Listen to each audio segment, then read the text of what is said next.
Hi, guys. I'm Rochelle Boo-Keeling from King of the Nerds, and you're listening to Jesse Elaine on Bring Me Your Torch.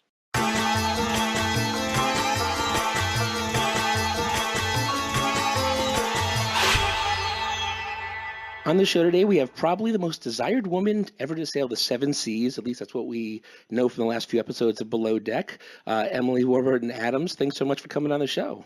Hello, it's a pleasure to be here. Thank you. So I want to start off asking, I don't know if it's the obvious question, but how does a nice, posh London girl like you get into the crazy world of yachting? How did I get to yachting? I was working in London, on land, obviously, and a colleague of mine and friend had worked in yachting, and she thought that I would fit the bill. So she told me about the industry and introduced me into it, and I was sold from then on. For 2 months later, I was out and looking for a job. Oh, wow. And you're planning on going to Cambridge, right? Yeah, I got places at university, Cambridge and Bath, to psychology. I decided that further education wasn't right for me at the time in the end, and that I wanted to gain experience in work and try something else out, go down a different route. And so I found myself working in London and then going on to yachts and spending 2-3 years going around the world. It was amazing. I really have to say, it takes a lot of guts to kind of just jump full into something brand new like that. I don't know if I have the courage to just start something new like that. I mean, it's a great experience, and it is a big jump to take, and it's risky. It's investment to get into the industry, and you do have to be a certain sort of person, and you've got to work very hard. Yeah. But I landed on my feet, and it was worth it. With Below Deck, did you have any idea of how crazy it actually is? Obviously, being in the industry, you know about the show. It's talked about, and I'd never watched the full episode before, but I knew of it, and I thought that if I was going on as myself and I was doing my job, why turn down that opportunity? So I took the risk. I did it. It was fantastic. Well, that's great. Yeah, well, it was a great risk, and you represented yourself quite nicely. So far. I was talking to Elaine before we came on here, and I really said that if I had to pick a theme song for you this season, it would be, and excuse my singing voice, it would be like, my milkshake brings all the boys to the yard, because the guys are all over you this season. I mean, we can start with Kelly and our buddy there, Nico Frico. I mean, they seemed from the start pretty smitten with you. Did you see that coming? When I first got on the yacht, I definitely did not see that coming, and I'm not very good at reading signals.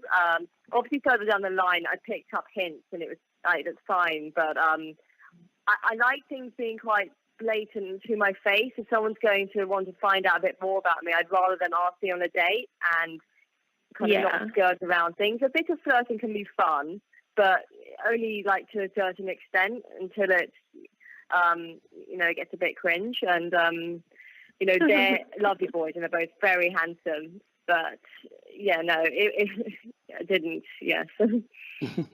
Well, you definitely didn't seem to really care for Kelly's shirtless touching. Was that as awkward for you as it was for us watching it? Was it awkward for you watching it? No, I.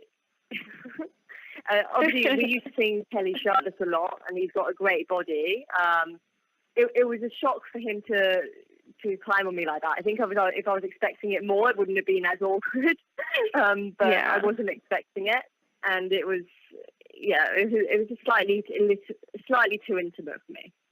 Yeah, he seems like a really nice guy, but watching his plan to woo you and win you over leads me to believe that maybe he's not quite the ladies' man that he pretends to be. I mean, he doesn't have much game. No, I think he's got game, but I don't think it worked on me potentially, or maybe.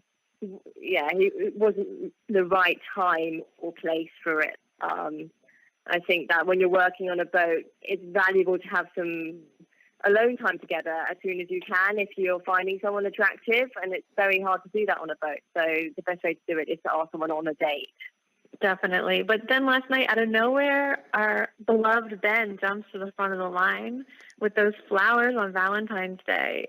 Did you guys find a connection, I think, maybe because you're fellow countrymen or women, or was it more of you have kind of an affinity and an attraction for him? Okay, so it was because, firstly, obviously, we've got to thank Kate as well for like helping instigate the flower situation. And then, I mean, it was a complete shock receiving the flowers. I have to say, from the moment I saw them and I read the note of Ben, it was a complete natural, like, change of heart. Instinctively, my feelings for him changed. It's really odd. It shocked me how quickly that can happen. And we got on well and we talked a lot. And obviously we have, things that we can both relate to, both being from the same country and having a similar upbringing. And he's funny and charismatic. But it's never really gone beyond that. And I wasn't looking for it either. He's a lot more subtle than, than Kelly or Nico. But then receiving the flowers clicked the switch for me, I think. Yeah, you almost see him in like a different light once he does something like that, I think. And Ben has that kind of certain je ne sais quoi, I guess you'd say, about guys. He's always been one of our favorites on the show, and we actually always joke that he's kind of like this cuddly muffin until a guest asks him to make like a grilled cheese at 11 p.m., then he just freaks out. Yes. A quesadilla at 2 a.m. We asked Nico this when he was on our show, but I think maybe he was a little too close situation. Maybe it was a little too personal to him. The whole Trevor thing in the beginning of the season seemed kind of crazy. Was Trevor as bad as he was coming off, or do you think he just had a bad experience? Is he a nice guy in person? I mean, I don't know what you want to say about the situation, but what can you say? I mean, I say, so from an interior perspective, I didn't work with Trevor, so I didn't have that hands-on deck experience that the boys did, and obviously he comes across as not being very easy to work with, and I can potentially believe that. He was a nice person. He was like, sometimes it just wasn't right for him to be in that environment with us at the time, and it's sad that he had to be dismissed, and I hope the best for him, but he didn't gel with the crew, and it wasn't the right thing for him to be doing. Well, I swear that secretly Captain Lee kind of likes sending people home. He kind of has that demeanor. I don't know definitely about that. Well, switching gears a little bit, Kate was really just going at it last episode. Did you find it to be at all weird that you basically saw your boss getting her face eaten by her girlfriend? By the way, Jesse wrote this question. Well, they were just all over each other. That's a very extensive comment. I think that to have anyone next to you making public affection can always be slightly crude. And I think we were all happy to meet Ro because she'd been talking about her a lot over the season, and it was interesting to, put a face to a name. And I was happy that she was happy on the day, and that's what we want. It was our day off. We wanted all the crew members to be getting on and having fun. So I was kind of entertaining myself. I didn't take too much notice of it. Well, it's nice, too, because Kate, she's always she's a very dry sense of humor and delivery, and she's always very kind of straight-faced. So to see her, I guess, give into her emotions a little more is another side of her I think we really like to see. No, I think it's great. I mean, because I haven't watched the previous season, so I don't know the different Kate. So this is the only Kate that I know, which was where I came on slightly, obviously, because there was talk about how people were potentially different this season, and I couldn't put a finger to that, whereas Kelly or Ben could. But yeah, she seemed happy and very involved. Yeah. And you guys came into a really good situation because you weren't Rocky, which was one of the Stews last season who she really clashed with. Though anything that was better than that really, I think, put her in a really good mood. Oh, well, I'll try it as a flattering comment. Yeah, no. I suppose she was lucky with the stewardesses she got. We worked hard and we did our job, and it seems like I've learned that she potentially didn't have that in previous seasons. So I think she got landed with 2 good eggs to help her out. Whenever I watch one of these kind of shows, one of the things I always think about is how does it feel when you talk about some of the guests behind their back? Because we all talk about other people behind their backs. That's no big deal. But when you're working for them and they're paying, and then it's going to be on TV, do you worry about what you say at all? Not necessarily you personally, but maybe some of the other people on the show. I think obviously you would worry because, you know, they're going to see it and it is going to be played back. We're very lucky with guests this season. And while like there are always going to be troublesome guests and things that go on, one of the ways you get over that is by venting to other crewmates. And I suppose if you don't go too far, then it's going to be okay because they're going to expect some talk. You're going to do some talk about them, and I don't think anyone was, you know, intentionally nasty. They're talking about someone, and then there's like being nasty about someone. You know, different things. So I think that it was okay. I think, but it is people do think about it. Yeah, definitely. Well, we always talk a little trash here and there about people. I mean, it's human nature. Exactly. I think, so what are you up to? What do you get up to when you're on land? Since the show, what I've been up to, I created a website called English Emily, and it's an insider's guide to yachting and how to help people get into the industry. Because even before the show, as a stewardess, I got inundated with people asking me how to get into the industry. So I thought I'd put all the information down in one place. So I've been creating that and building content on that, and then I've got a couple of projects on the go, and I'm studying to be a health coach through the same school as Ben did. Oh, nice. Yeah, because I follow you on Instagram, and I see all your yoga and fitness stuff as well. Yeah, I'm a bit of a healthy. It really makes me feel like I need to head to the gym whenever I look at those pictures. Supposed to motivate. Yes. And so you're back in the U.S. right now. Are you planning on staying, or are you going to be hopping across the pond back and forth? Yeah, I'm back in the U.S. now until mid-November. I love it out here. It's great to like catch up with everyone, and if I could, I'd definitely live a majority of the year out here. This year was the first time I've ever visited the U.S., and I am falling in love with it. Yes. I love going home, but it's cold and wet in the UK, and it's not very appealing at this time of year. Yeah, no, not at all. So are you coming back for the next season? Are we going to see you back? We don't know yet. Who knows? We'll wait and see. Well, I thought it was pretty funny. I was doing some research for this call. I have a good buddy who he's from the Birmingham area, and I called him up and I said, okay, I'm interviewing a girl who's from like Northwest London, and last night she was kind of on a thing with a guy from like Oxford.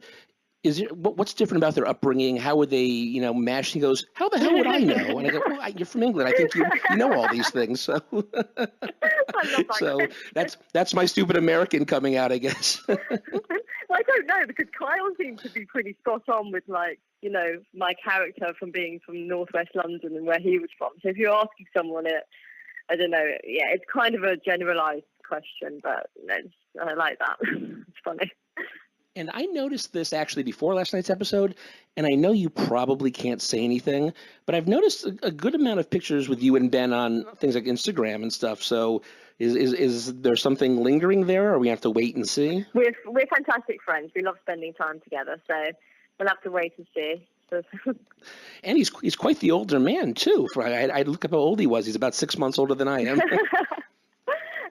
No, I mean, I've always gone for an older man. I like the